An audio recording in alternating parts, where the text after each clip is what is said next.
Trail shoes can be a little confusing for a lot of newer runners because it's not as simple as daily trainer, speed-oriented, or race day shoes. It really comes down more to the technicality of that trail and a lot of personal preference. But what if you need a shoe that you can do a little bit of everything in? Well, meet the Topo MTN Racer 4. What's up everybody, I'm Eric McIntyre, aka Rad Dad Bod, and you're watching Rad Dad Bod TV, where we review running shoes. Today we're going to be breaking down the MTN Racer 4, and this is really more of a first thoughts as I only have 2 runs in the shoe. Normally I put at bare minimum like 30 miles on a pair of shoes before I do a video. Usually it's closer to 40 or 50. But with trail, I'm just not on trail as much lately with my training, and so I figured I wanted to get some quick notes on the shoe, at least some specs and first thoughts out. So that's what we're doing today. And if it's your first time watching one of my videos, you may notice some timestamps below. Feel free to jump around to the various parts of this video, but if you do so, I would sure appreciate if you come back and watch the full thing when you get a second. Before we dive into anything, quick disclaimers and disclosures. I was provided this shoe for free for the purpose of review directly from Topo. That being said, they don't provide talk tracks, talking points. They don't watch the video beforehand. I'm not required to include the shoe in any actual content. All thoughts are entirely my own. Now with that out of the way, let's talk about the intended use of the shoe. Now Topo actually designed the shoe as a little bit more than just a do-it-all shoe. In fact, it is actually their mountain racing shoe. As I alluded to in the introduction though, oftentimes with trail, there isn't a whole lot of distinction in my mind between like a racing shoe and a standard use shoe. So really I see this as more of a do-it-all shoe where you can run your training miles in it, but definitely can pick up the paces and race in it. Now from a price standpoint, the shoe comes in at $150, which is a pretty awesome price point for everything that you're getting here. And we'll break that down throughout the review, but that's also on the overall, I would say lower side of shoes that you can race in on the trail. Then from a specs perspective, you're looking at 10.4 ounces, which is about 295 grams. Then you have 33 in the heel, 28 in the forefoot for a 5mm heel to toe drop, which is very typical for Topo and pretty typical for trail shoes as a whole. Now from a fit perspective, this shoe is pretty unique because you get kind of that natural foot shape that is very common with Topos or is kind of one of their signature looks. And typically when you get kind of the foot shaped toe box, you actually get wide throughout the entirety of the shoe.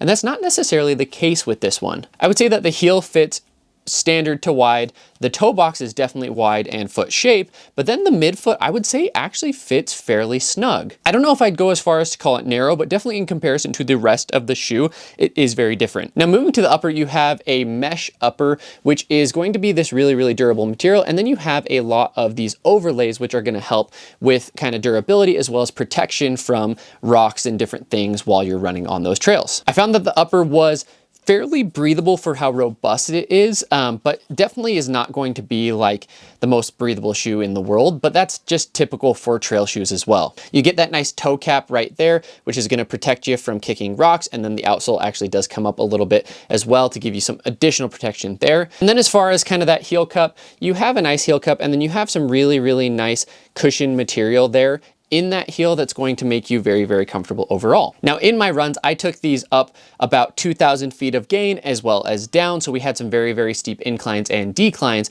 And so one thing that was really, really nice is that increased snug fit in the midfoot prevents you from slamming and hitting your toes against the front of the shoe. And then there's a slight flare here. It's very, very subtle, but that also prevents you from really getting kind of locked into the shoe too much to the point where it's going to be rubbing on your heel and Achilles, which I know some people did have issues with in the MTN Racer 3. Some additional minor details are the different gaiter attachments that have been updated to be a little bit more universal for additional gaiters or non-brand gaiters, which is nice if you don't have a Topo branded gaiter. Now moving to the midsole, Topo uses what is called zip foam. Now, I believe zip foam is EVA based, but I'm actually not 100% sure, so I need to reach out to them and just confirm. But what's really nice about the foam is that it is soft, yes, but it is also pretty sturdy, and so it's not overly squishy, which can be really, really difficult on trail due to stability reasons. So you do get a little bit of give, but you get plenty of support, and you get a little bit of nice return and ground feel with the shoe as well. So with the MTN Racer, you're not going to be just kind of cruising, like you can do kind of standard relaxing miles in it, but you're able to actually pick up and get some good turnover underfoot. The other thing is that Topo puts in what they call their FKT insole, which is just a textured and more responsive insole there, which is going to be really, really nice and comfortable and give you a little bit of feedback as well. So the shoe feels nice and bouncy, it feels nimble, it feels fast, but it's also going to be comfortable enough and not like so aggressive that you can't go out and do some nice easy runs in it as well. Now the outsole on this shoe really shines. You have that Vibram Mega Grip outsole, and I believe that they are 5mm lugs. What that means is that this shoe is going to be very capable of handling technical terrain, and you're not going to be worried about slipping around. And at least in my few runs in the shoe, that definitely was true whether I was going uphill or downhill. The steepest points of my run were about 1,000 feet of gain per mile. The shoe gave me the stability and the support to basically fly down that mountain as fast or as slow as I wanted without having to worry about having that traction and that grip underfoot. Trail runners know that Vibram is kind of the golden standard on the trail, and so it's nice to see Topo consistently partner with them on their trail models. Now, as far as who's this shoe for, I think that this is just a really nice do-it-all shoe. You can race in it, you can do bulk miles in it, you can go long runs, you can go easy runs, you can go steep, you can go just bark chip if you want, right? So the shoe is comfortable enough to handle a variety of terrains other than maybe road, but even if you're on gravel, I would still feel very comfortable in the shoe. So if you're looking for an affordable do-it-all shoe that has a really accommodating fit, then I think the Topo Mountain Racer is going to have some really mass appeal. Especially with the change up from Hoka with the Hoka Speed Goat. I feel like the Speed Goat was kind of everyone's go-to for so long, but they changed it so much between the last few iterations that a lot of people aren't super happy with the newer version.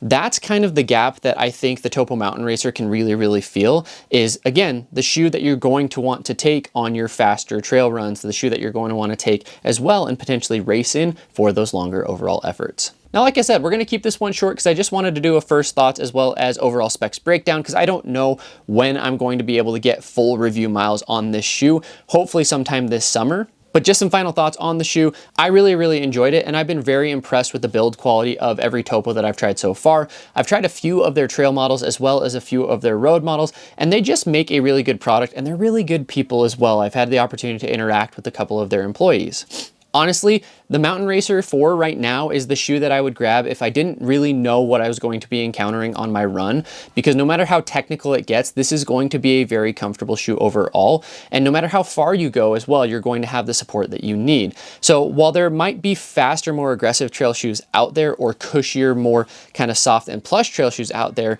when you're tackling a number of different things, which is very common on the trail, there are fewer shoes that are going to be suited for kind of that do-it-all. So the Mountain Racer 4 for me is kind of the daily trainer of the trails, but maybe more of the lightweight daily trainer where you're going to get a little bit of bounce, a little bit of speed, a little bit more responsiveness than your standard daily options. Now, if you stuck around this far, I sure appreciate you. Please take a second, let me know in the comments what you'd like to see more of in these videos, what I could be doing to continually improve and make them better for each and every one of you.